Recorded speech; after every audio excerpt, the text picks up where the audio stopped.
blowing yourself up, I don't justify that. I will never justify that. I'm trying to show you and tell you the hypocrisy of the world community.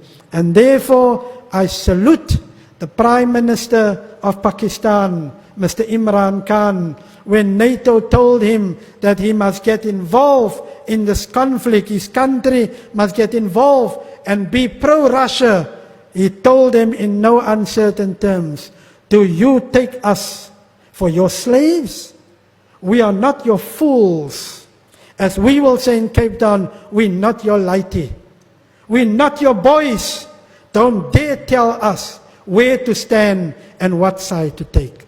So, oh Muslims, I implore you, stand for truth, stand for justice, and stand for the sanctity of life all the time. This is what the Quran teaches us. We are not rebels. We are not fundamentalists. We are not extremists. As Muslims, we walk the moderate and the straight path and always calling